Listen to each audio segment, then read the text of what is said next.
Voilà, donc, Bonjour mesdames, bonjour monsieur. bonjour tout le monde. L'objectif de la conférence, c'est de pouvoir expliquer d'où viennent toutes les parties du spectre, à savoir le continu, et ce qui nous intéresse le plus ici, les raies. Alors, je vais passer assez vite sur l'historique. Donc, à la fin du 19e siècle, il y a des gens qui se sont aperçus, spécialement à Harvard, que les étoiles pouvaient être classées suivant l'intensité des forces de Ray, ce qui est représenté à gauche. Et Madame Cecilia Payne, au début du XXe siècle, a fait une thèse comme quoi ce classement dit de Harvard pouvait être très bien expliqué par des éléments de physique atomique. Donc c'est ceci qu'on va regarder. Alors, ce qu'il faut savoir, c'est qu'une étoile comme le Soleil, c'est 700 000 km ici, et l'épaisseur de l'atmosphère, c'est de l'ordre de 700 km, donc c'est 1/1000 du rayon de l'étoile qui nous intéresse. C'est là où se passe tout ce que l'on observe. En dessous d'une couche particulière qu'on appelle la photosphère, eh bien, le milieu est opaque, c'est-à-dire qu'aucun rayonnement ne nous parvient directement. Pour qu'un photon puisse avoir une chance d'échapper à l'étoile en général, il faut que ce photon atteigne la photosphère. D'accord ? En dessous, on ne voit rien. Et on ne verra jamais rien, quelle que soit la longueur d'onde, sachant que la photosphère est dépendante un peu de la longueur d'onde. Un peu seulement. Voilà, donc la structure des dernières couches d'une étoile comme le Soleil. Donc on a une diminution de la température. Donc l'énergie produite au centre des étoiles en général, c'est dans les 20% du rayon de l'étoile. Toutes les couches autres ne servent qu'à évacuer cette énergie. Donc au bout d'un moment, on atteint le niveau de la photosphère, c'est-à-dire là où les photons ont une chance d'échapper à l'étoile pour nous parvenir. Et puis, au-dessus de cette photosphère, il y a différentes couches.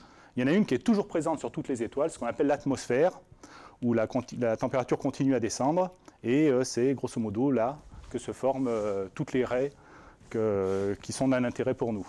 Alors pour certaines autres étoiles, comme le Soleil, ça remonte à cause de phénomènes annexes, mais pas obligatoires pour former des raies. Alors, ensuite, on va commencer à simplifier beaucoup les problèmes pour essayer d'avancer. On va se placer dans un cas où on va supposer qu'il y a thermalisation complète entre les deux composants principaux de l'atmosphère, que sont d'une part la matière et d'autre part le rayonnement. Alors, thermalisation complète, ça veut dire qu'on va considérer que ces deux entités sont liées entre elles par une température qui est la même pour les deux. Alors pour le rayonnement, il y a différentes lois qu'on va voir. Donc il y a la loi de Kirchhoff qui, par principe, dit que tout ce qui est absorbé est réémis, donc c'est en équilibre thermique. La loi de Planck, qui donne la courbe de distribution du rayonnement du corps noir en particulier. Et les lois de Boltzmann, du style flux égale sigma T4, plus la loi de Wien. Donc il y a aussi les lois qui gouvernent ce qui est matière. D'abord, la loi qui gouverne la vitesse des différentes particules dans l'atmosphère, qui est donnée par une distribution de Maxwell. Et ensuite, deux distributions qui sont liées à la physique atomique et qui prennent en compte la population des différents niveaux, soit de niveau d'énergie, soit de niveau d'ionisation.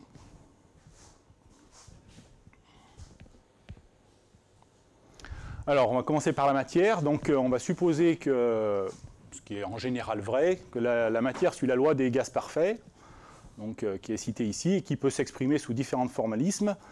Le principal étant que la pression peut s'exprimer en fonction de la température et de la densité de particules qui nous intéressent. Donc, particules, ça peut être les électrons, les protons, c'est l'essentiel des particules qu'on trouve dans les atmosphères stellaires, mais aussi tous les noyaux de métaux, d'hélium, etc.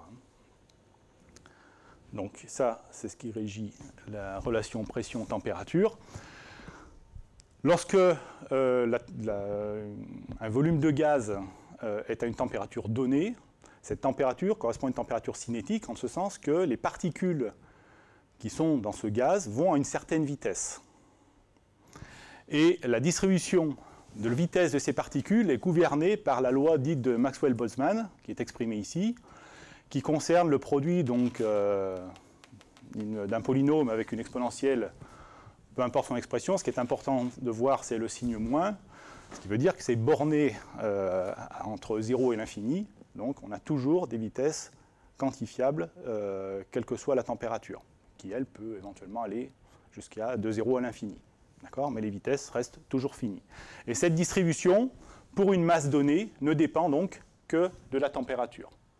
Plus la température est élevée, plus la fonction est étalée, les ailes sont étalées, et donc plus la vitesse moyenne des particules, donc en gros le sommet de la courbe, hein, plus la vitesse moyenne des particules est élevée.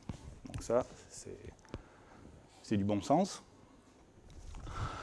Ensuite, un peu de physique atomique, bon, vous connaissez l'essentiel. Hein.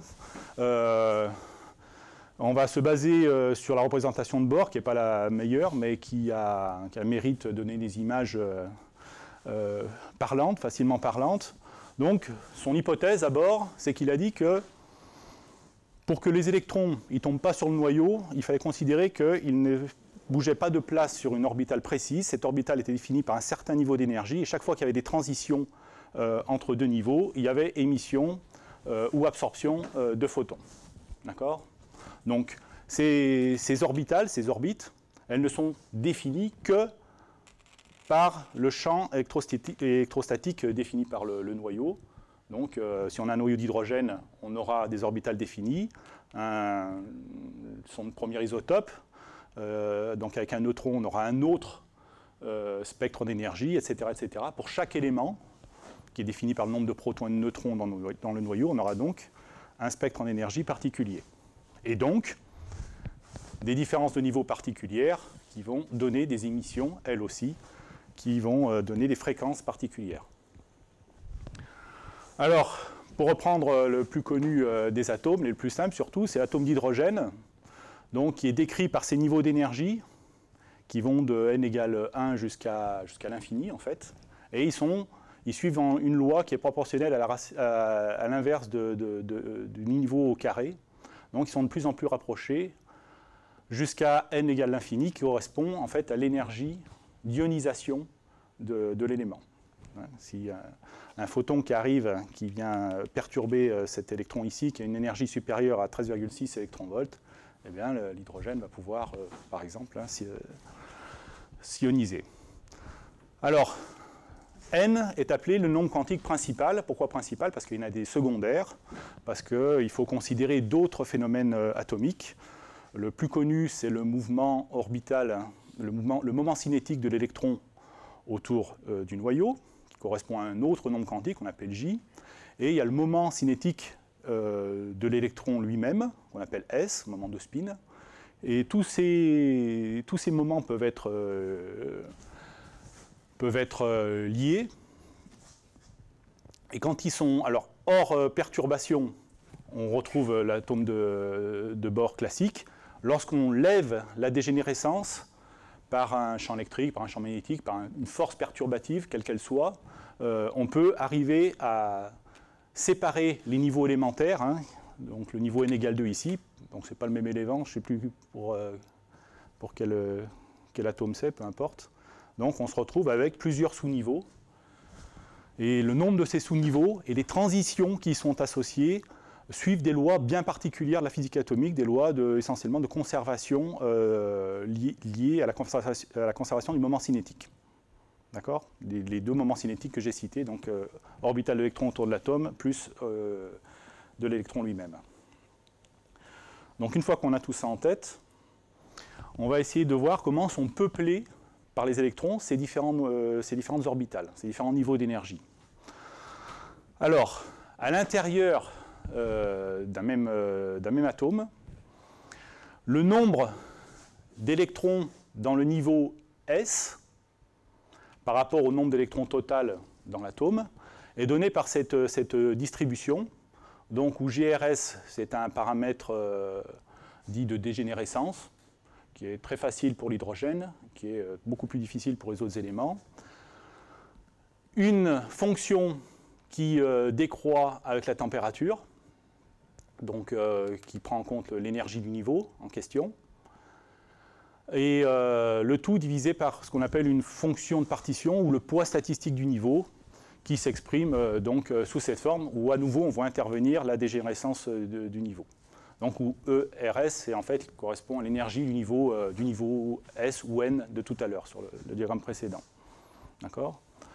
Donc, ça c'est la formulation. Au niveau de ce que ça veut dire, si on prend un atome, donc ça c'est un atome imaginaire, mais dont on peut calculer les niveaux d'énergie et de dégénérescence facilement. Donc, pour l'état d'ionisation 0, c'est-à-dire l'élément neutre, on a l'essentiel des électrons qui se situent sur le niveau fondamental à basse température. D'accord ? La courbe noire, par rapport aux autres courbes, ça correspond au niveau fondamental, donc l'énergie la plus basse de l'atome, enfin des électrons de l'atome.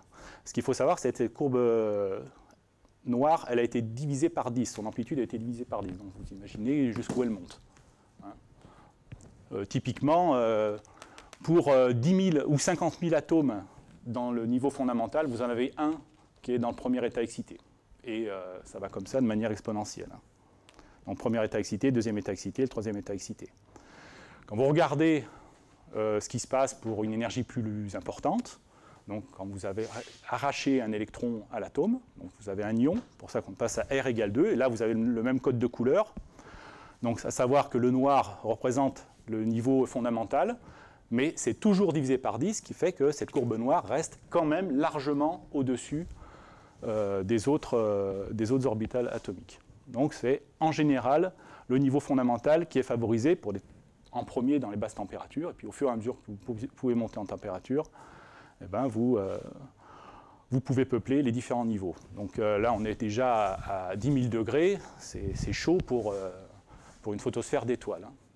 Donc beaucoup des éléments sont dans leur état, des électrons sont dans leur état fondamental.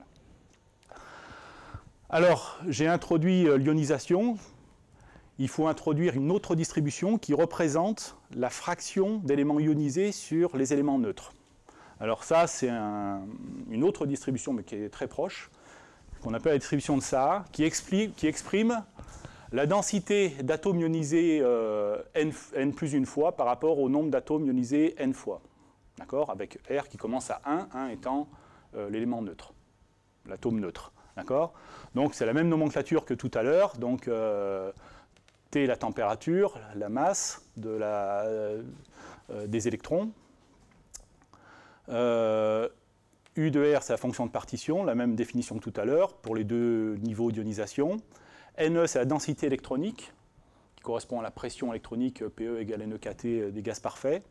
Et puis ce qui intervient ici c'est l'énergie d'ionisation du niveau R par rapport au niveau R plus 1. D'accord ?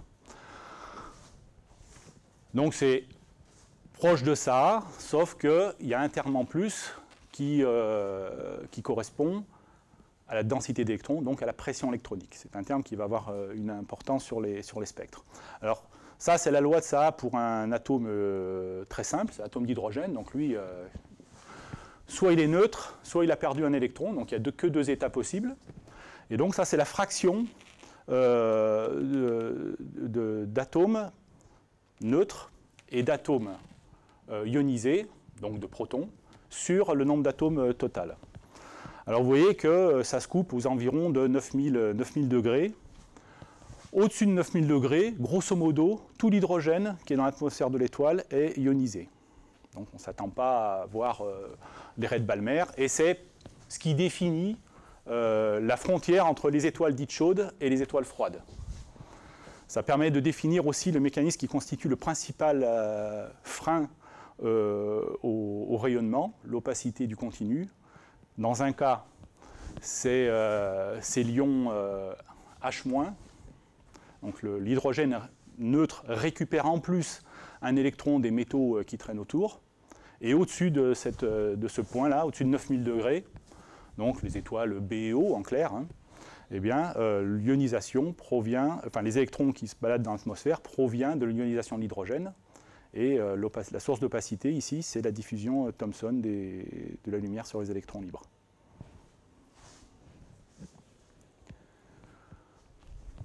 Alors, ce qui est intéressant, c'est d'avoir les deux, hein, Boltzmann plus Saha. Et ça permet donc d'avoir, alors ici c'est pour les différentes populations du fondamental en fonction de plusieurs niveaux ionisés, donc neutre, première fois ionisé, deuxième fois ionisé, troisième fois ionisé, en fonction de la température. Donc comme d'habitude c'est le niveau fondamental qui est favorisé pour R égale 1, c'est-à-dire pour le neutre. Et puis au fur et à mesure que vous montez en température, vous allez pouvoir regarder ce qui se passe dans le niveau 2. Voilà, vous avez le peuplement du niveau 2.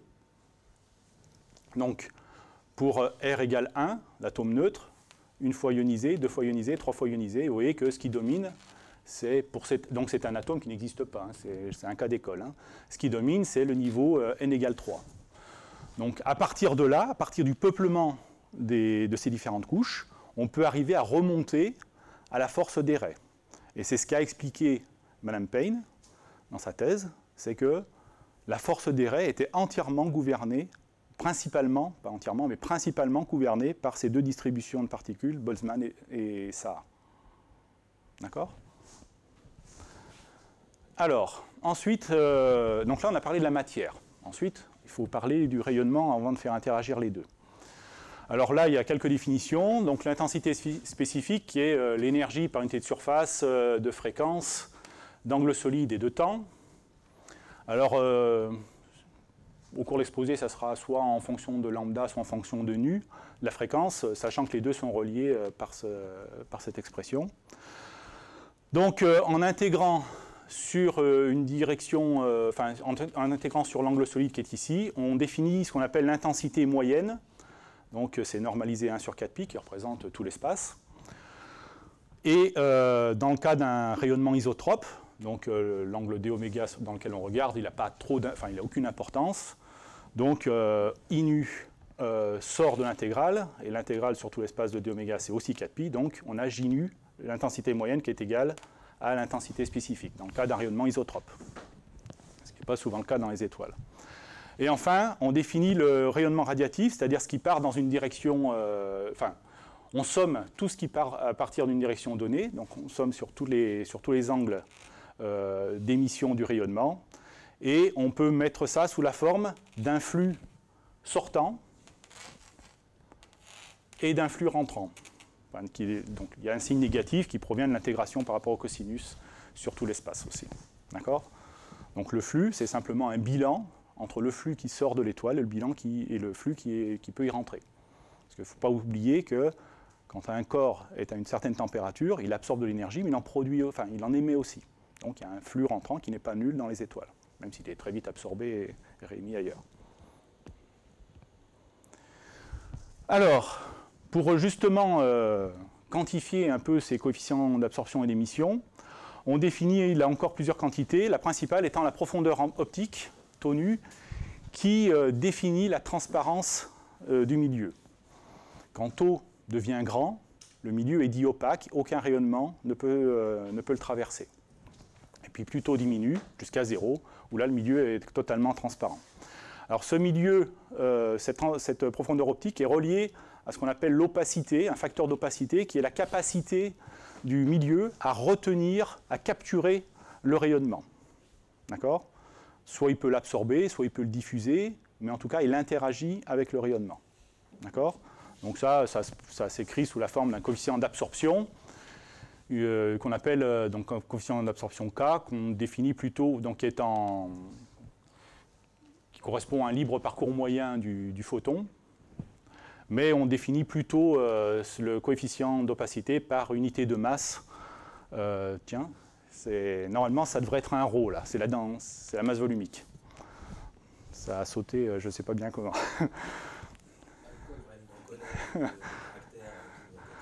Ouais, mais là il est là. Enfin bref, donc c'est proportionnel à l'opacité du milieu. Et donc, si le rayonnement est absorbé, ça veut dire qu'il peut être réémis, si c'est à équilibre thermique, hein, c'est la première loi de Kirchhoff. Et donc, il y a un facteur pareil d'émissivité qu'on peut définir et qu'on appelle J nu. Alors, la variation d'énergie transportée par le rayonnement, ça va être le bilan entre ce qui est absorbé et ce qui est émis. Et en fait, donc, ce qui est émis ne dépend pas du rayonnement incident, dépend en principe que de la température. Et ce qui est absorbé, par contre, c'est sur ce qui arrive, donc c'est fonction du rayonnement incident. C'est pour ça que ce n'est pas tout à fait la même dimension entre J nu et K nu. Donc la variation d'intensité qui arrive est fonction de ces deux termes. Et si on intègre suivant toutes ces quantités ici, on obtient ce qu'on appelle, en supposant que ça ne dépend pas du temps, etc., enfin, beaucoup d'hypothèses, on obtient ce qu'on appelle l'équation de transfert de rayonnement, qui est donc le bilan de la variation de l'intensité lors de son déplacement dans le milieu, dans l'atmosphère par exemple, de l'étoile, comme étant égal à l'émissivité du milieu moins ce qui est absorbé de ce rayonnement par le milieu, coefficient d'absorption K nu. Alors, dernière définition, c'est que le rapport des coefficients d'émission sur absorption définit un terme qu'on appelle la fonction source, et qui est un terme important, parce que si on divise l'équation précédente par kappa nu, justement, on fait apparaître ce terme source, et l'équation de transfert, telle qu'on la trouve partout dans tous les bouquins, s'écrit en fonction de la profondeur optique, du terme I nu d'absorption et du fameux terme source qui comprend donc le rapport d'émission sur absorption. Et la solution générale de cette équation s'exprime sous la forme de deux termes. Donc un terme d'atténuation pure, vous mettez sur n'importe quoi, une feuille de papier, à l'intérieur de la feuille de papier, ça décroît de manière exponentielle et le rayonnement sort avec une intensité plus faible que ce qu'il était à l'entrée. Et un terme d'émission qui est gouverné donc par la fonction source, et qui est le terme le plus délicat à appréhender dans les atmosphères stellaires. C'est lui qui contient à la fois le J nu, enfin le coefficient d'émissivité et le coefficient d'absorption. Donc c'est sur ce terme qu'on peut essayer de simplifier les choses. Alors si on part du cas d'une couche isotherme, c'est-à-dire une température donnée, qui ne varie pas au cours du déplacement du faisceau, l'équation précédente peut avoir une forme beaucoup plus simple. Donc ici, on a toujours le facteur d'atténuation qui ne change pas. Par contre, ici, la fonction source devient une constante. Et cette constante, c'est la loi de Planck. D'accord ? Alors si on trace cette fonction en fonction de taux, je vous rappelle, c'était I nu de taux qu'on cherchait tout à l'heure. C'était la profondeur optique, la variable. Donc, pour différents rayonnements incidents, on a ce genre de courbe. Alors, si le rayonnement incident est nul, lorsqu'il est émis, ça reste nul. Par contre, comme le milieu est à une certaine température, il va rayonner, et c'est pour ça que ça monte légèrement. Donc, même un rayonnement incident nul permet d'avoir en sortie un rayonnement non nul. D'accord ? Et ensuite, dès que le rayonnement n'est plus nul, on a au départ la valeur de l'intensité de départ du rayonnement, et puis très vite, c'est une loi exponentielle, ici, très vite, on rejoint la valeur de la fonction source, qui dans ce cas-là est une fonction de Planck.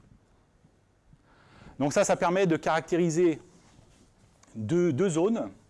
Il y a la zone où le facteur d'atténuation est très faible, ça correspond à des taux qui sont tout petits, d'accord, 0,0 quelque chose. Ces milieux qui ont des taux très petits, on les appelle des milieux optiquement minces. D'accord ? Et puis dès qu'on rejoint la fonction source, mais très très vite, même dès ici, on perd toute information sur la valeur d'origine, on appelle ça le milieu opaque. D'accord ? Optiquement ou optiquement épais. Donc optiquement mince ici, optiquement épais. Vous verrez souvent dans les articles ou les livres cette notion d'optiquement mince ou pas.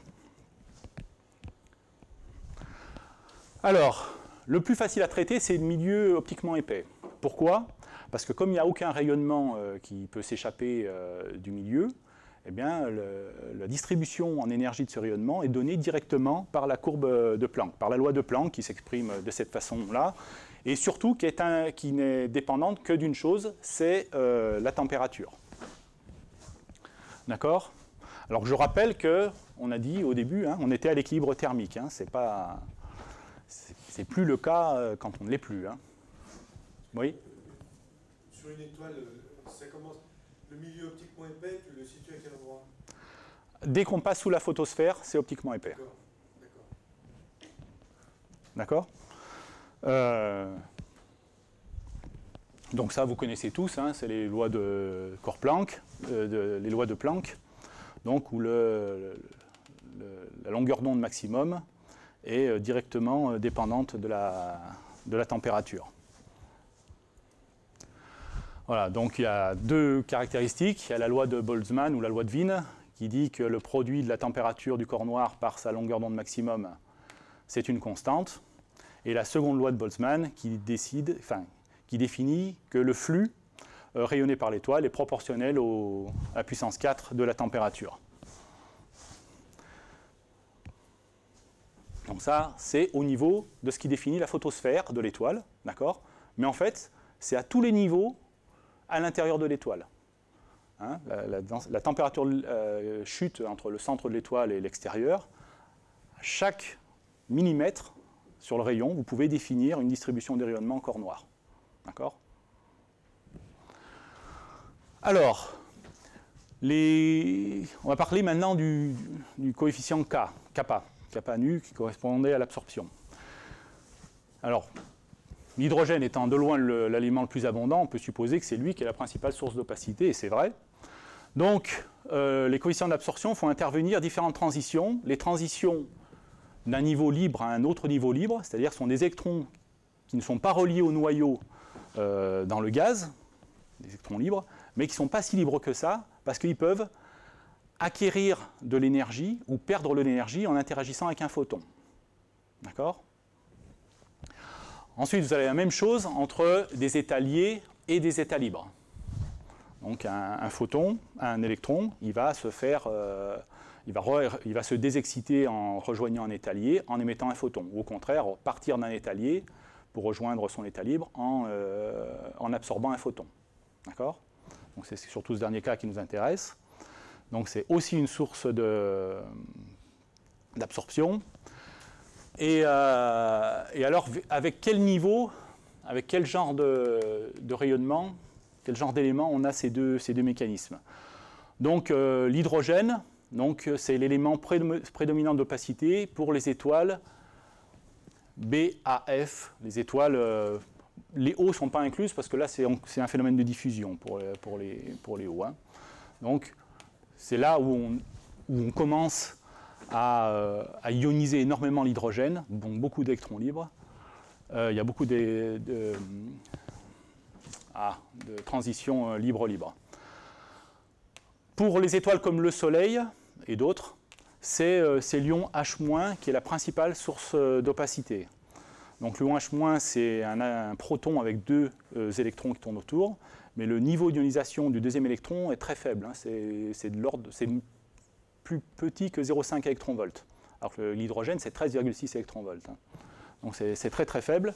Donc à cause de ça, il y a plein de transitions qui peuvent se produire et donc qui opacifient le milieu. Donc c'est une source d'opacité importante. Pour les étoiles encore plus froides, cette fois l'hydrogène et d'autres peuvent être sous forme moléculaire. Et là, ce sont les niveaux, d'autres niveaux d'excitation qui peuvent intervenir que les transitions d'une orbite à une autre, comme les niveaux de vibration, rotation, etc. Et donc pour les étoiles très chaudes, c'est de la diffusion par les électrons libres du milieu. Et enfin, on a certains phénomènes annexes, comme par exemple l'opacité dans les raies. Lorsque les raies sont très très nombreuses, très proches les unes des autres, eh ben, elles se mélangent et on a l'impression que le continu est beaucoup plus bas. D'accord ? Ce qu'on appelle le blanketing en bon français. C'est une illusion d'optique due à la richesse du spectre de raies. Ce n'est pas vraiment un coefficient d'absorption continu. Hein. Alors, ensuite, pour expliquer ce continu, ce qu'on peut regarder pour les étoiles qui nous intéressent, où les raies de Balmer sont quasiment toujours présentes, donc le ray de Balmer, ça exige que le niveau 2 soit peuplé. Donc il y a la transition vers le niveau 3 qui correspond à H-alpha, vers le niveau 4, H-bêta, H-gamma, etc., etc., etc., jusqu'à, parce que là, je vous ai dit tout à l'heure, hein, que plus on se rapprochait de l'ionisation, plus le niveau était rapproché. Donc à la fin, toutes les raies de transition qui partiront de n égale 2, elles vont être cumulées. D'accord? Et c'est ce qu'on appelle le Balmer jump, c'est-à-dire une soudaine chute liée à la présence de toutes ces raies d'absorption de l'hydrogène qui apparaissent ici. D'accord? Et juste avant, on a ce niveau qui est peuplé, qui peut s'ioniser facilement. Donc juste avant, on appelle ça, pour les étoiles comme la nôtre, hein, ici, on appelle ça un continu qui est lié à la transition, enfin l'ionisation de Paschen, des raies de Paschen. On appelle ça un continu Paschen. Alors après, on va obtenir Balmer, et ensuite, en dessous du niveau n égale 1, je ne me rappelle plus où ça s'arrête, on aura Lyman, et puis de l'autre côté, on a les autres séries que je ne connais pas, Paschen, après, il y a je ne sais plus qui, peu importe.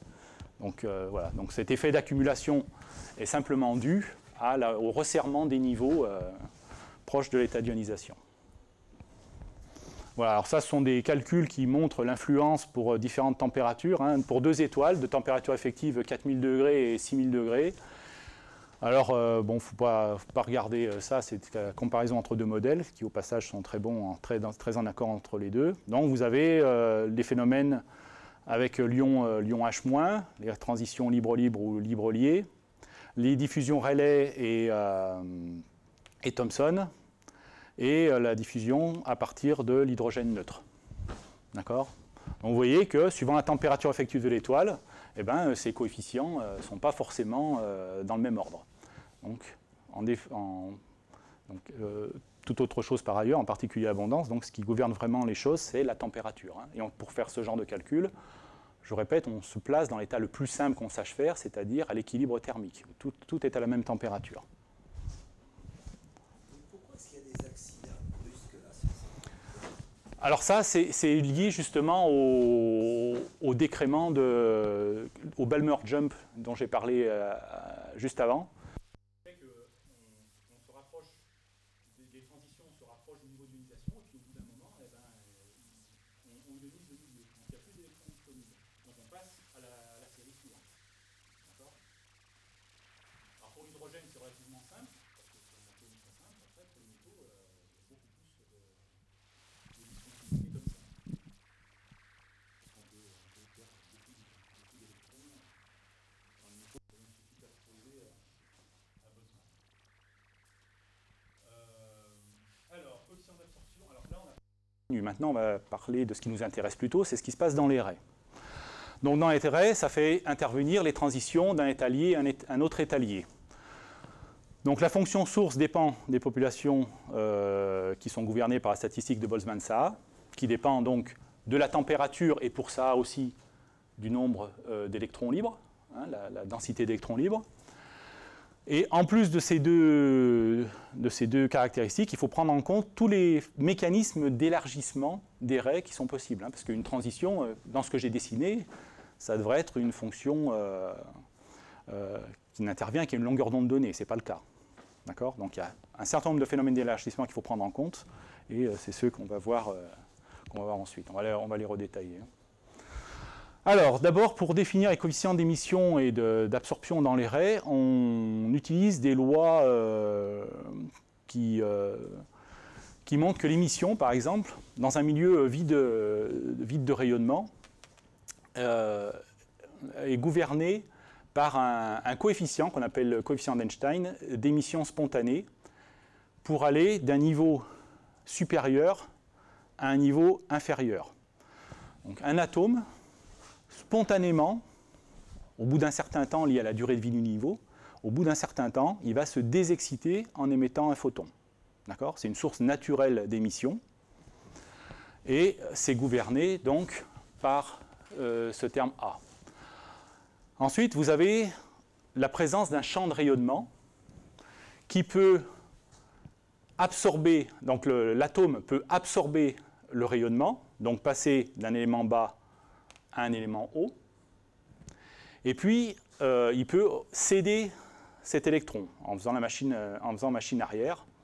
Donc ça, c'est plutôt vu dans cette optique-là comme une absorption négative. C'est pour ça que ça intervient comme ça, même si une émission. Hein.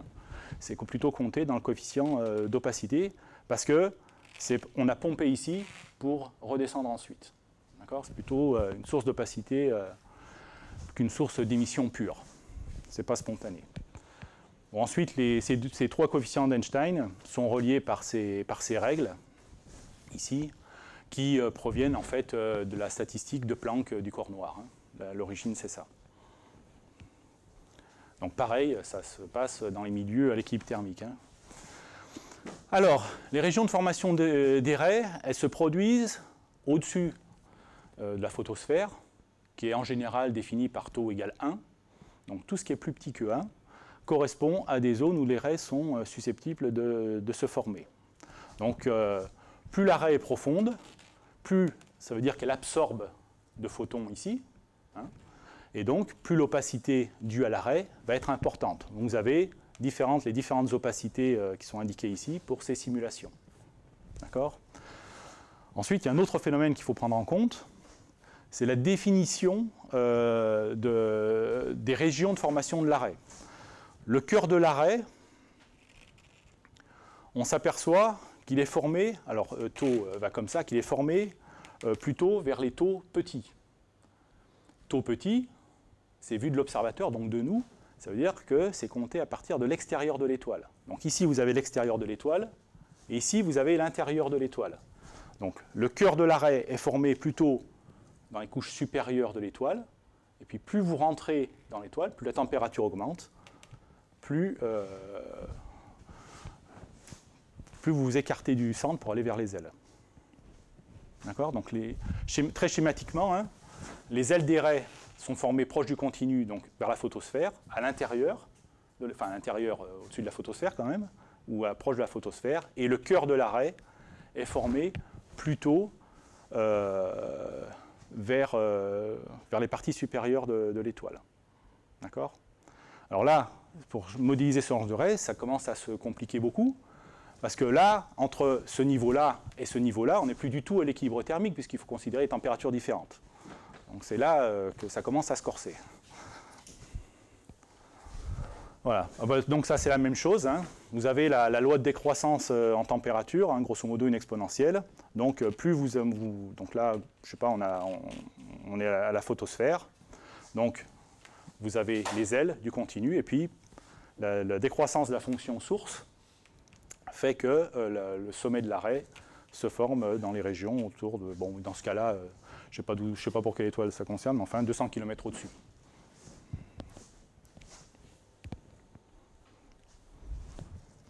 Voilà. Alors, avec des modèles un peu plus sophistiqués, on peut arriver à calculer le nombre d'absorbeurs en fonction des différentes températures dans le milieu stratifié.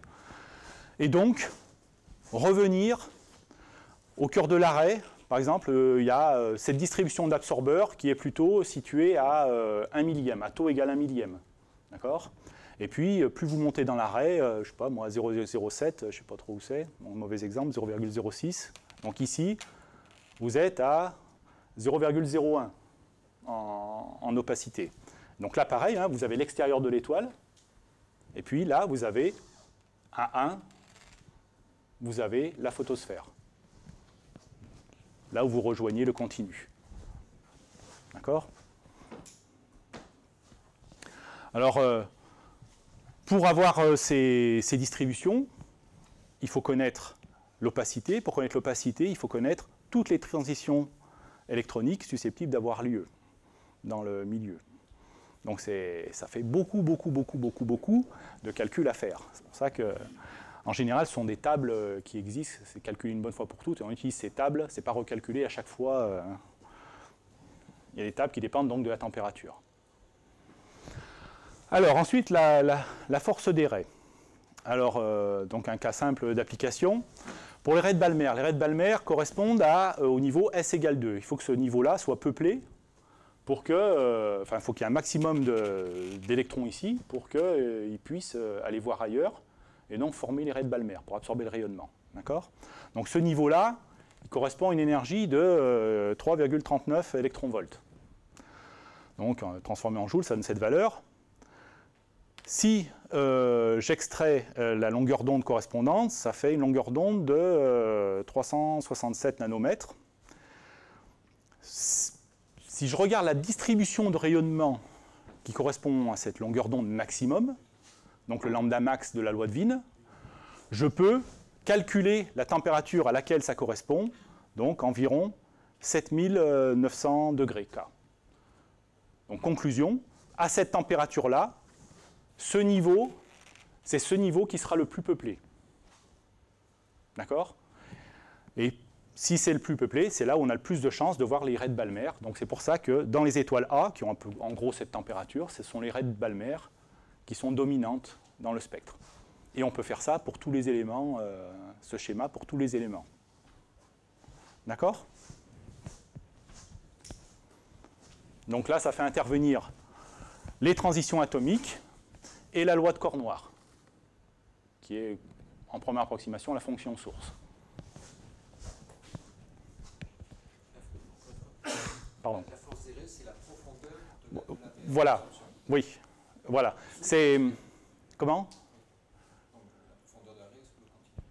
Elle peut être limitée, cette profondeur. Oui. Dans quel cas on parle de raie saturée? J'y arrive. Enfin, pas tout de suite, peut-être dans un ou deux transparents. Alors, ce qu'on pourrait se dire, c'est que le nombre d'absorbeurs, justement, il est lié, je veux dire que la force de l'arrêt, la profondeur de l'arrêt ou la largeur de l'arrêt est liée au nombre d'absorbeurs. En première approximation, c'est fait, c'est le calcul grossier qu'on vient de faire. Hein. Bon, ensuite, ça peut être perturbé par différents facteurs, donc ça, la pression électronique, la luminosité de l'étoile, la gravité de surface de l'étoile, des considérations de physique atomique.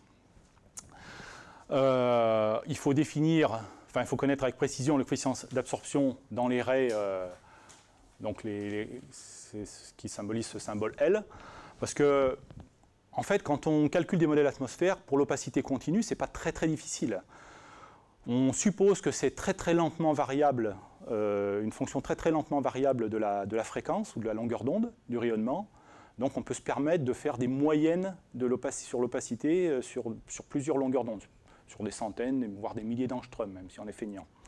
Ce n'est pas le cas dans les raies, parce que dans les raies, le coefficient d'émission ou d'absorption, il varie sur l'intervalle de l'arrêt, c'est-à-dire sur quelques angstroms en général, voire de l'ordre de 1 angstrom. Donc là, on est obligé de faire tous les calculs. C'est pour ça que c'est beaucoup plus difficile d'avoir les coefficients d'émission ou d'absorption pour les raies. Donc il faut considérer les processus d'élargissement en général, donc les vitesses thermiques notamment, et puis le fait que les raies fortes sont soumises à la gravité et à aux électrons, c'est NE en fait, c'est la densité électronique, là j'ai mal écrit. La densité électronique qui peuvent perturber les niveaux électroniques.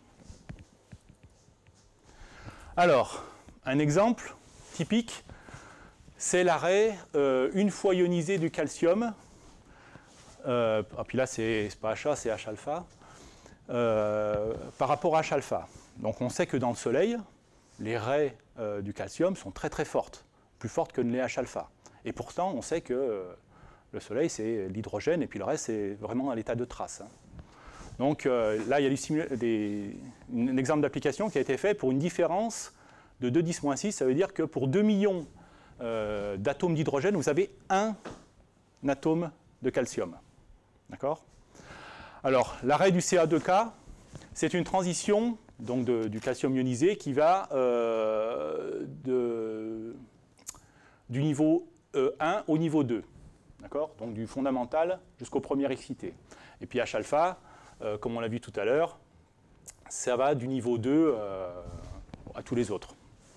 D'accord? Alors la première courbe donne la population relative du peuplement de ce niveau-là du calcium 2 divisé par ce niveau-là de l'hydrogène. Alors vous voyez que très bas en température, vous avez beaucoup plus de l'état 2,1 du calcium peuplé que d'hydrogène. Donc la limite, c'est à peu près ici. Par exemple, donc le Soleil il est environ ici.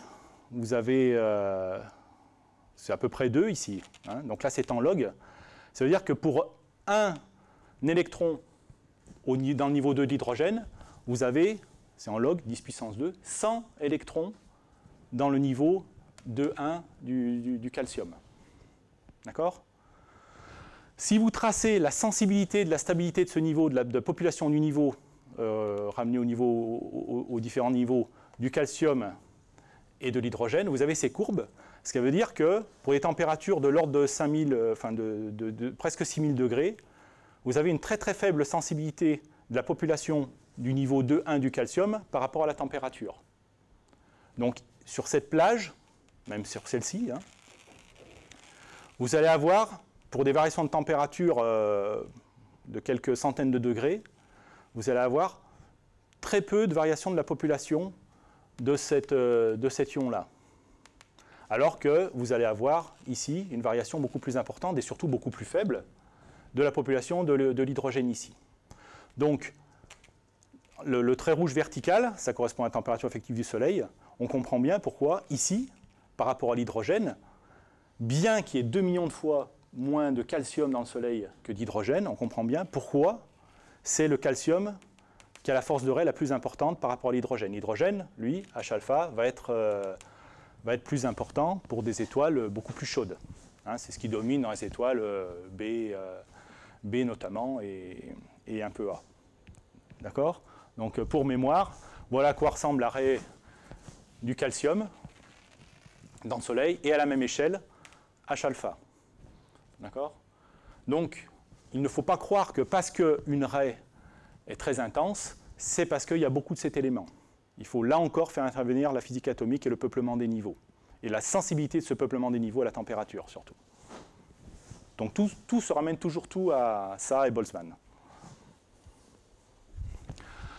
Alors pour essayer de compter le nombre d'absorbeurs, on définit la largeur équivalente dans l'arrêt, donc qui est en gros l'aire, enfin c'est pas en gros, hein, c'est comme ça, c'est l'aire de l'arrêt comprise entre le continu et enfin entre le moment où l'arrêt rejoint les deux zones de continu. Là c'était sup. Donc il faut déjà connaître ces bornes-là pour savoir intégrer quand on le mesure effectivement, parce que ça c'est un signal sur bruit infini, mais en réalité il y a un certain bruit ici. Donc il faut prendre suffisamment pour ne pas trop couper ici, par contre pas trop pour ne pas inclure trop de bruit, donc c'est déjà du sport de faire ça. Mais si on arrive à calculer cette aire, eh ben, on peut avoir une estimation, moyennant de garder en mémoire ce que je viens d'expliquer sur l'arrêt du calcium, le nombre d'absorbeurs. Alors ce nombre d'absorbeurs, il est donné par... ah oui, juste après, par la courbe de croissance. Alors tout d'abord, ce nombre d'absorbeurs fait que l'intensité, la force de l'arrêt augmente en fonction de la colonne densité, enfin du nombre d'absorbeurs qui sont sur la ligne de visée.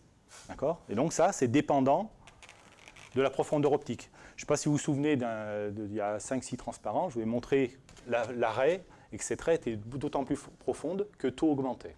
D'accord?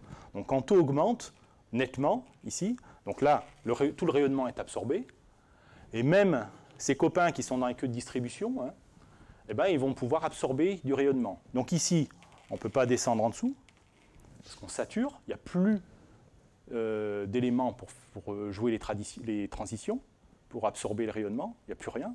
Par contre, à des vitesses maxwelliennes, par exemple, supérieures ou inférieures, eh ben, on peut commencer aussi à capturer le rayonnement.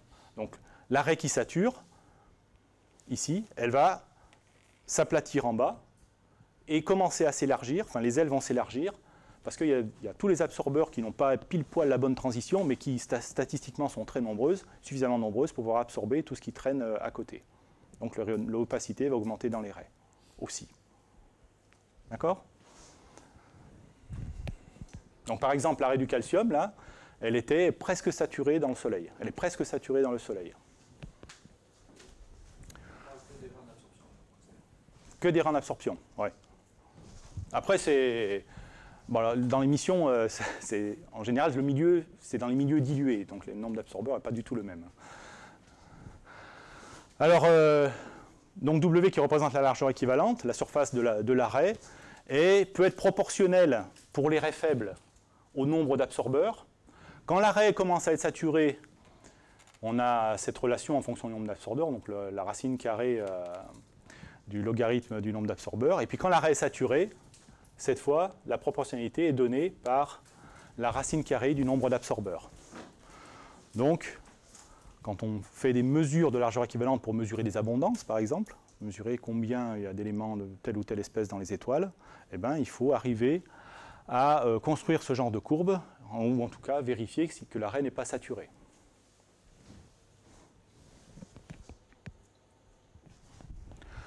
Alors, dans les diagrammes que j'ai présentés tout à l'heure, les niveaux avaient une largeur, nulle. D'accord ? Donc les électrons, les photons, ils avaient une énergie qui a été comprise entre l'énergie respective des deux niveaux de la transition. Alors en fait, ça c'est le cas sur le papier. Dans les faits, il y a M. Heisenberg qui a montré que la largeur des niveaux n'était pas nulle, mais avait une certaine épaisseur qui était liée au temps de vie de la particule sur ce niveau. Donc ça fait référence à l'émission spontanée dont je parlais tout à l'heure. Et que le lien entre les deux, c'est que le produit de la largeur du niveau par le temps de vie devait être supérieur à la constante de Planck. D'accord ? Donc ça, c'est une règle de mécanique quantique. Il y a la même chose en ce qui concerne la position et la vitesse. Et c'est ce qui fait que comme on fait des transitions entre deux niveaux qui ont une certaine largeur, eh bien en fait, on va avoir un petit spectre de distribution d'énergie dans les photons qui vont être émis, et l'arrêt va passer d'infiniment mince à une certaine largeur qu'on appelle la largeur naturelle, qui est donnée par cette distribution. Donc c'est le facteur d'émissivité, hein, c'est lié à l'émission spontanée par exemple, dans ce cas-là. Donc où nu0, c'est la fréquence de la transition normale, donc le centre du niveau. Et gamma, c'est un facteur d'amortissement qui est donc compris comme étant la largeur du niveau inférieur plus la largeur du niveau supérieur. Enfin, au contraire dans ce cas-là. D'accord ? Donc ça donne un profil dit de Lorentz, avec en particulier un sommet assez pointu et des ailes très larges. D'accord ? Donc ce qu'il faut regarder, ce n'est pas le x0, vous oubliez la courbe violette. Ce qu'il faut regarder, c'est le facteur d'amortissement gamma, qui représente donc le temps de vie du niveau. Alors une deuxième influence sur l'élargissement des raies, c'est l'élargissement par collision. Dans les atmosphères stellaires, vous avez donc du rayonnement et aussi des électrons qui se promènent. Hein, c'est le NE de tout à l'heure. Et cette proximité de particules chargées, hein, les électrons, voire les protons, font qu'on va pouvoir lever la dégénérescence des niveaux atomiques. D'accord ? Donc tout à l'heure, on avait vu qu'on pouvait avoir une subdivision de niveaux en fonction de certains nombres quantiques pour certains phénomènes. Donc ça, c'est ce qu'on appelle l'élargissement collisionnel. Donc là, c'est un delta. Donc on va avoir une augmentation apparente de la largeur du niveau. Donc même phénomène. On va avoir une multiplication des transitions possibles et donc un élargissement de l'arrêt. Donc cet élargissement, à nouveau, est un profil lorenzien. Et si on considère que c'est la charge électrique des particules qui sont autour, qui perturbent les niveaux de base, on appelle ça l'effet Stark. Il y en a deux, ou si c'est à l'échelle moléculaire, l'effet Van der Waals, mais c'est exactement la même chose. Le fait qu'il y ait des particules chargées va soumettre localement chaque atome à un champ électrique. Ce champ électrique va pouvoir lever la dégénérescence des différents niveaux, suivant les nombres quantiques secondaires. Et donc, comme on a plusieurs niveaux qui apparaissent, on ne va plus pouvoir passer brutalement de là à là, mais on va pouvoir passer de là à là, de là à là, de là à là, de là à là, etc. Donc, on aura plus, et puis chacun de ces sous-niveaux ayant une certaine largeur naturelle. Donc ça va reprendre ce que j'ai dit dans le transparent précédent, et tout ça va faire que l'arrêt va s'élargir. Encore, d'accord ? Suivant le même processus donc lorenzien. Donc on reprend la distribution de tout à l'heure. À la largeur naturelle, on rajoute 2 fois, puisqu'il y a 2 niveaux qui sont touchés, la largeur collisionnelle. Comment ? C'est un champ électrique. Après, il y a aussi la population et dépopulation d'e-niveaux par choc. Mais ce qui va dominer, par exemple, dans les étoiles chaudes, c'est ça. C'est l'effet Stark. Dans tous les, on peut peupler, dépeupler niveaux par choc direct entre particules. Mais ça revient au même. Dans les deux cas, c'est comme ça que ça va s'élargir. Donc, ah oui, tiens, mais c'est là aussi. Donc là, c'est un sigma et pas un S.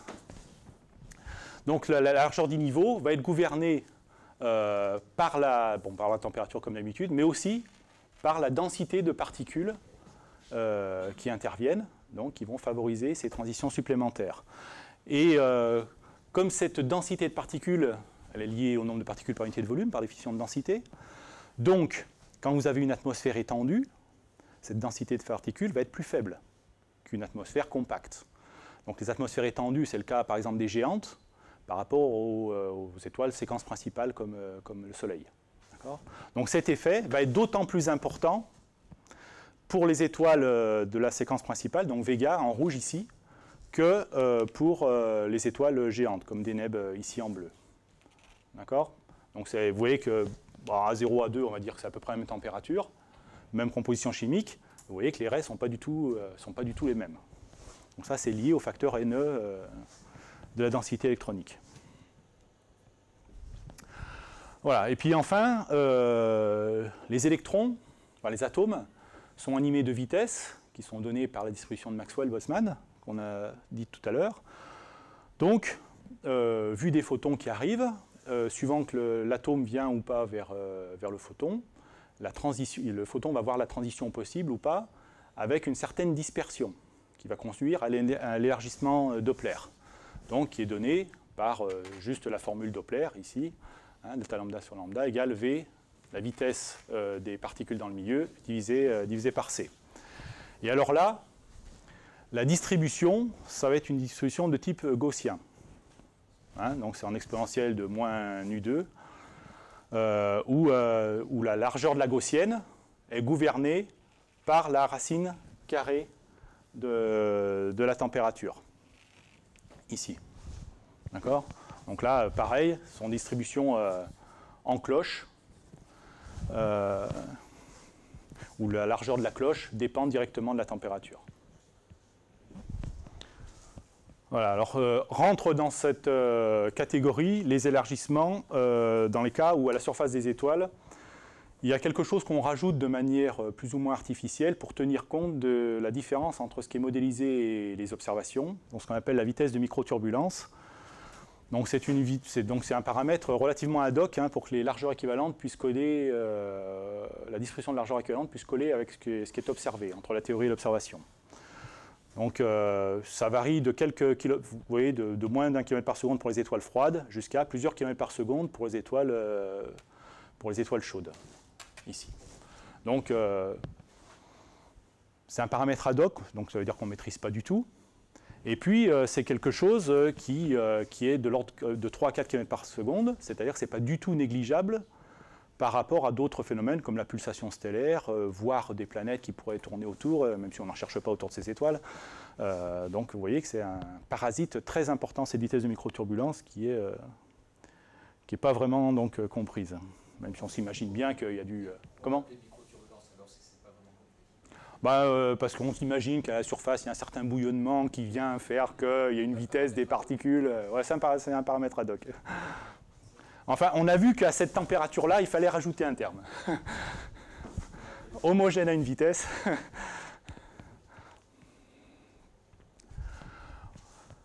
Voilà, donc les largeurs des différents traits, ce qu'il faut savoir, c'est que la largeur naturelle, la largeur atomique, est vraiment ridicule, sa valeur, par rapport aux largeurs Doppler ou collisionnelles. D'accord ? Il y a un facteur 10, 100, 100 000 même, entre les deux. Donc ça, vous pouvez oublier. Les vraies largeurs, c'est ça. Voilà, on ne s'en sert jamais exactement. Et donc, ici, vous avez un élargissement collisionnel. Ici, un élargissement gaussien, enfin lorenzien et gaussien. Donc, la convolution des deux, c'est ce qu'on appelle un profil de Voigt. Donc là, ce n'est pas très important ce qui est en dessous. Voilà. Donc le profil résultant, entre la largeur, l'élargissement Doppler et l'élargissement collisionnel, ça va être une fonction de Voigt, donc qui n'a pas une forme analytique bien simple, et dans laquelle, cette formulation, dans laquelle le paramètre d'amortissement A est donné par cette quantité-là. Donc il y a à la fois l'amortissement lié aux collisions et la température Doppler. Donc vous avez pour différentes valeurs de A l'allure de la distribution. Donc les raies, en fonction de l'influence soit de la température, soit de la pression électronique, peut varier suivant ces quantités. Alors, les effets collisionnels sont assez importants également dans les étoiles chaudes, parce qu'on a dit tout à l'heure, les électrons, l'hydrogène est totalement ionisé, donc il y a beaucoup d'électrons qui se promènent. Et les niveaux les plus sensibles sont les niveaux des atomes les plus légers, donc l'hydrogène en particulier. Donc là, vous avez la raie de Balmer. Vous voyez très bien que le cœur de la raie peut avoir un profil gaussien. Par contre, les ailes, ici, ont un profil lorenzien lié à l'effet Stark. Là, c'est gamma PEG et pas GPEG.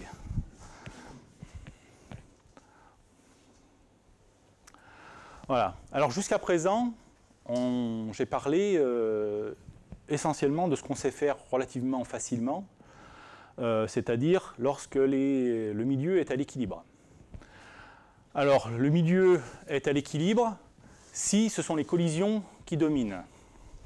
Si ce n'est pas le cas, donc c'est principalement le cas des étoiles chaudes, des atmosphères d'étoiles chaudes, par exemple Wolf-Rayet ou autres, et le cas des atmosphères très étendues. Donc ici, vous avez un diagramme, donc ici, la température effective qui va vers la gauche, et le log G, donc c'est un diagramme HR, très schématisé, et vous avez la limite de l'égalité, enfin de l'approximation entre ces deux quantités. En dessous, on peut utiliser l'approximation de l'équilibre thermique. Par contre, au-dessus, on ne peut pas. Alors, ça, c'est un exemple. Alors, je ne sais pas si vous voyez bien. Moi, je vois bien parce que je suis à côté. Mais vous avez en bleu le spectre en rouge, pardon, le spectre d'une étoile chaude. Je ne me rappelle plus quelle est son type spectral. En vert, en pointillé vert, ici, le modèle d'atmosphère correspondant à un modèle à l'équilibre thermodynamique local, avec une seule température par strate de l'atmosphère. Et en rouge, vous avez le même modèle d'atmosphère dans lequel on a pris en compte toutes les transitions possibles. Donc on ne considère plus ni ça ni Boltzmann pour le peuplement des niveaux, mais on fait le bilan de ce qui se passe, la variation par unité de temps des transitions. Donc c'est encore plus de transitions à considérer, mais en plus ça dépend du temps, puisqu'il y a un couplage entre le rayonnement et la matière. D'accord ? À l'ETL, on peut découpler les deux, puisque c'est la même température pour les deux. Là, ce n'est plus le cas. Pour la matière, on garde Maxwell-Boltzmann. Par contre, on oublie ça et Boltzmann. Enfin, Maxwell-Boltzmann en un seul mot, les distributions de vitesse, je veux dire. Par contre, les distributions de Boltzmann et de Saha ne sont plus valables. Donc ça peut avoir une influence non négligeable. Alors ça, pour les atomes bien connus, les tables existent, mais ça demande énormément de temps de calcul là aussi.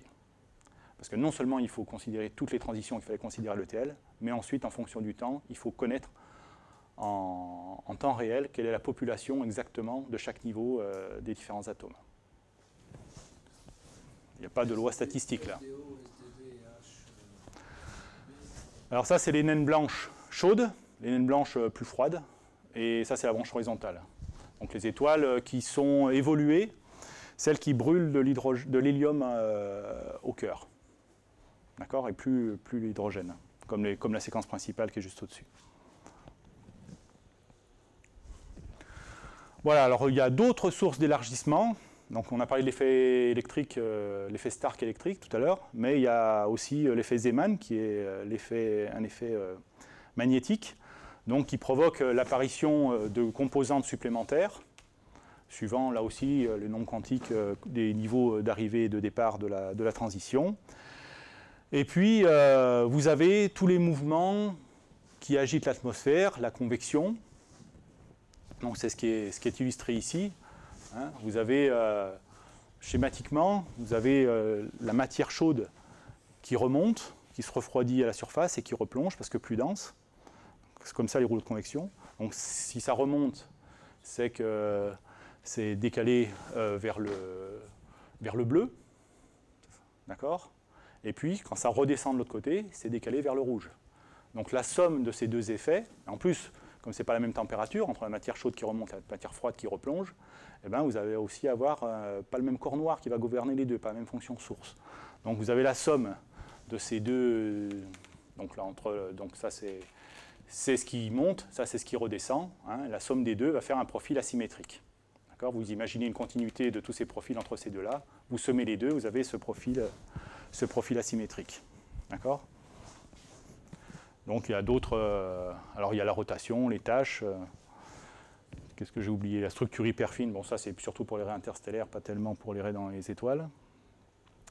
Voilà. Puis ensuite, il y a tous les effets faciles, entre guillemets, quantifiables, qui font partie de la carte d'identité des étoiles, comme la rotation. Donc là, c'est simplement un élargissement en fonction de la vitesse de rotation de l'étoile. Donc plus l'étoile tourne vite, ici, plus son profil est élargi. D'accord ? Alors, la fonction d'élargissement est donnée par cette loi, ici, où B intègre le facteur V sinus I, donc la vitesse projetée sur l'angle de visée.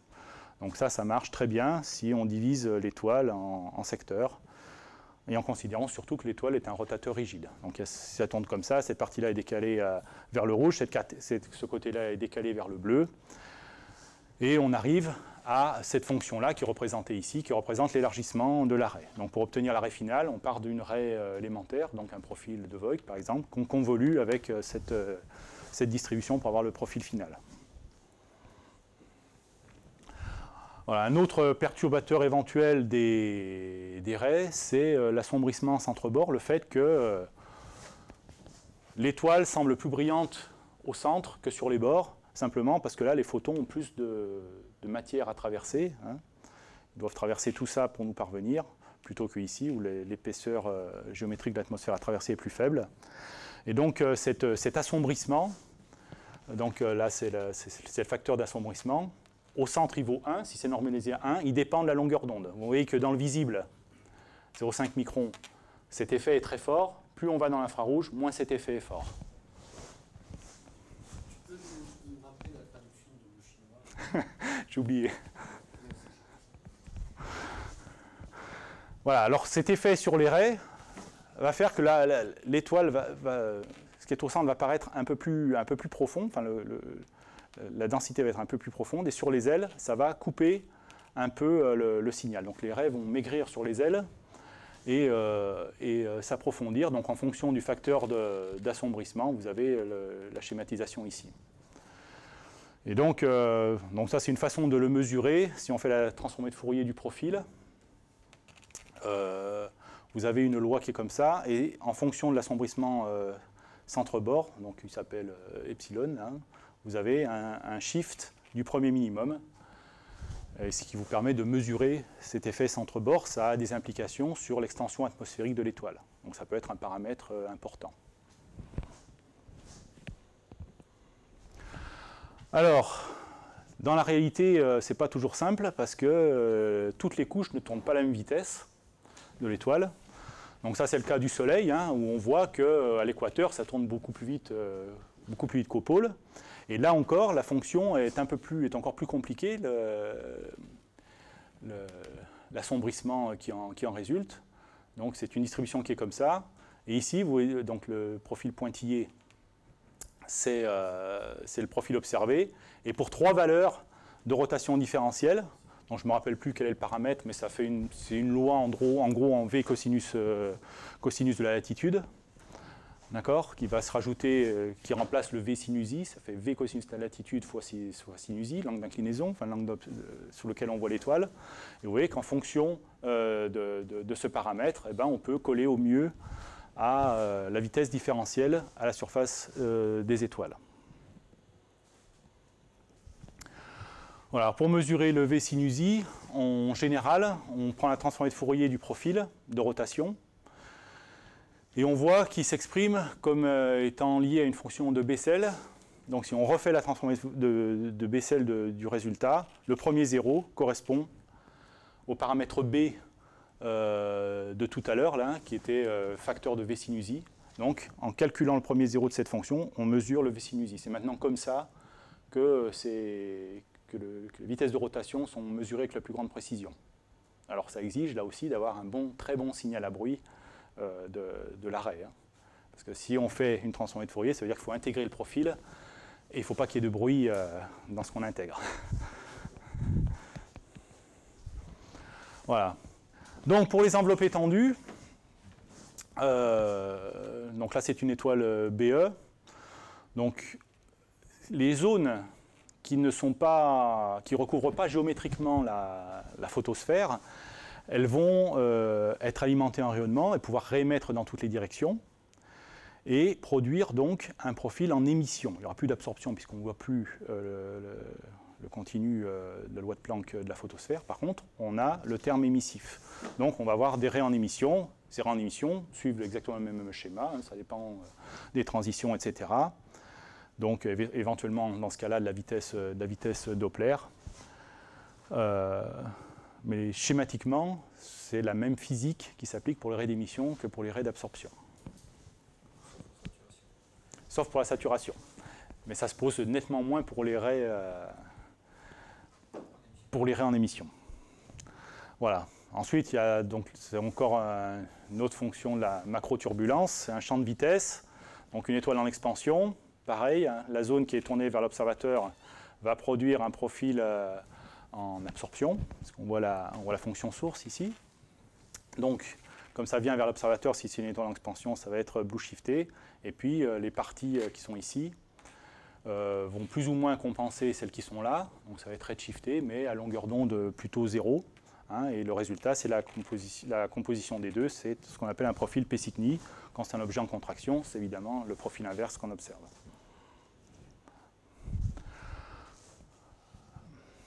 Ah oui, voilà.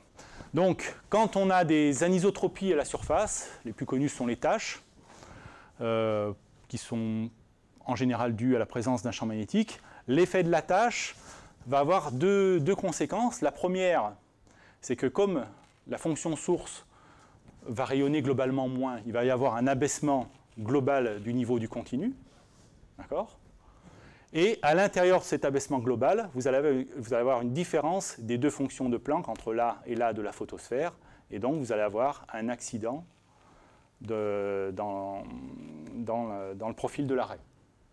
Et si l'objet a le bonheur de tourner suivant un angle facilement observable, eh ben, à partir de la modification de profil que l'on observe, on peut reconstruire la géométrie à la surface de l'étoile. Voilà, alors on fait la même chose avec les pulsations, radiales ou non radiales.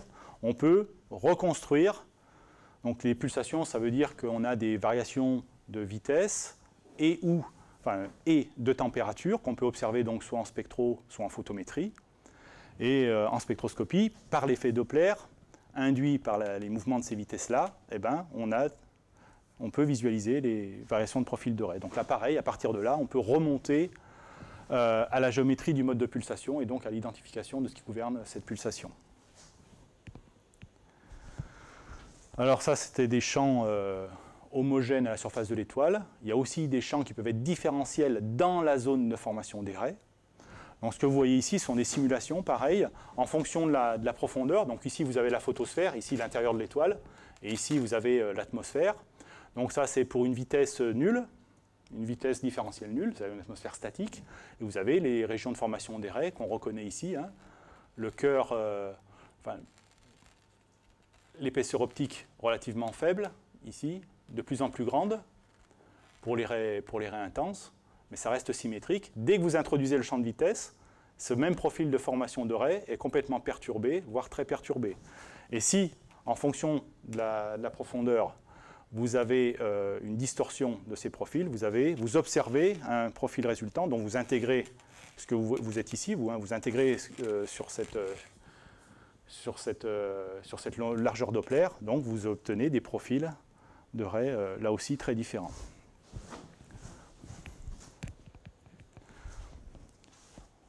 Et ça fait partie des choses qui peuvent jouer sur la vitesse de microturbulence, par exemple.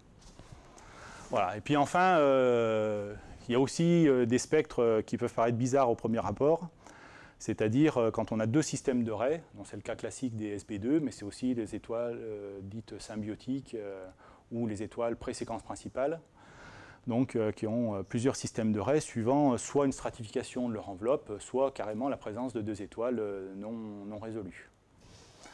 Bon, ça c'est assez... en général, on s'en rend compte assez vite. Voilà, donc pour conclure, les spectres stellaires, c'est très délicat, alors très difficile, mais aussi très délicat à interpréter. Il y a beaucoup de phénomènes qui entrent en jeu, et il faut savoir quels sont ceux qui dominent par rapport à ceux qui ne le sont pas, et savoir si les approximations qu'on fait au cours du temps sont valides.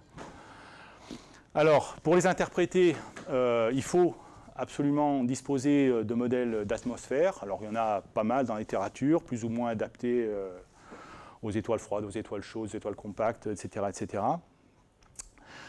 Alors, tous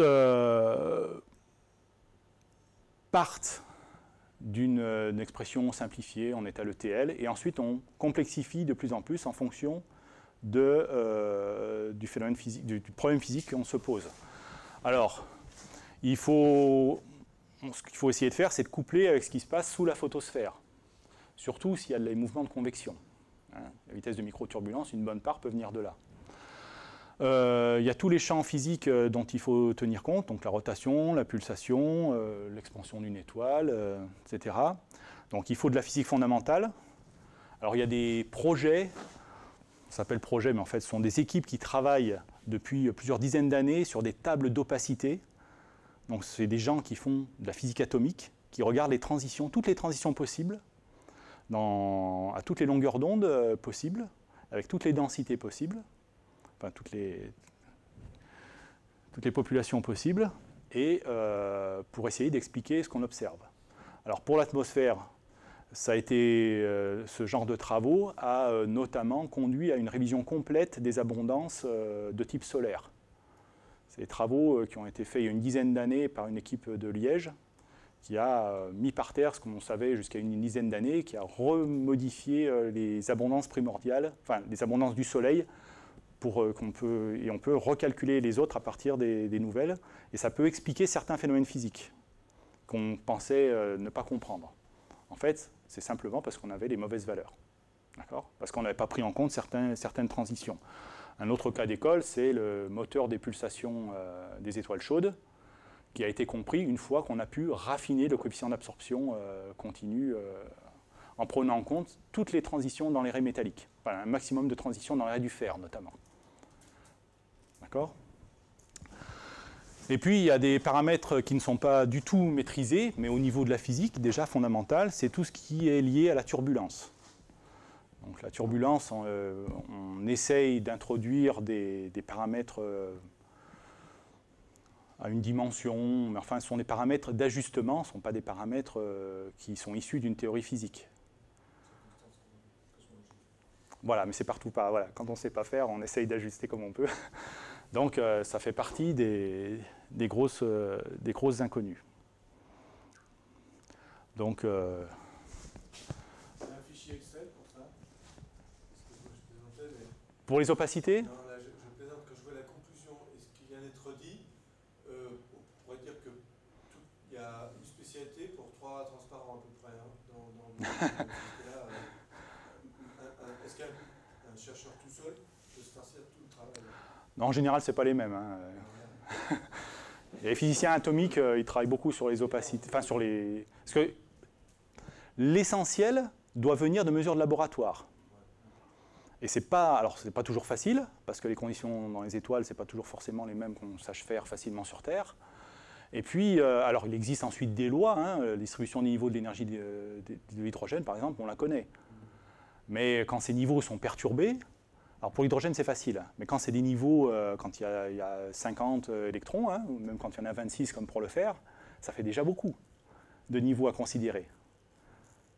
Alors en général on connaît les plus bas, on connaît quand l'atome est à l'état fondamental, c'est-à-dire que chaque électron est à son plus bas niveau d'énergie sur chacune des orbitales, mais dès qu'on augmente, c'est beaucoup plus délicat à mesurer.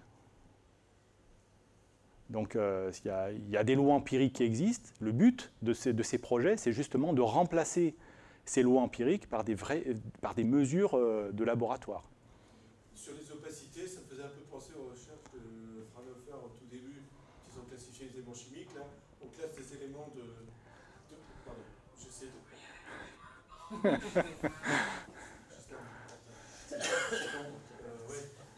C'est un peu affolant quand même ce que je viens d'entendre. Oui, mais ça allait pour tout le monde. Hein. Très modestement, à un tout petit niveau, quand on s'affole pour des petites variations, en réalité, il y a peut-être encore autre chose de caché derrière qu'on ne sera pas capable d'interpréter. Oui, alors ça dépend aussi à quel niveau de faible variation. Et alors la question que je l'ai posée, c'est la résolution des spectres, est-ce qu'elle est... Donc, par exemple, dans le spectre du Soleil, cette raie, elle n'est pas modélisée. Je ne sais pas à quoi ça correspond, mais cette raie, elle n'est pas modélisée. En rouge, vous avez la modélisation du spectre. Vous voyez que c'est plus ou moins bien, l'intensité n'est pas toujours bonne. Bon, celle-ci non plus, celle-ci non plus. D'accord. Alors il y a différents phénomènes qui entrent en jeu. Ça peut être dû à des effets d'abondance, à des effets hors d'écart à l'équilibre thermique. C'est principalement ça maintenant. Hein. Et ensuite, il y a tous les effets microturbulence, etc. qui ne nous pas du tout. Donc, c'est continu. Ensuite, vous avez un peu, c'est une phase de Bon, ça c'est... Le reste, c'est différent. C'est pas parfait non plus.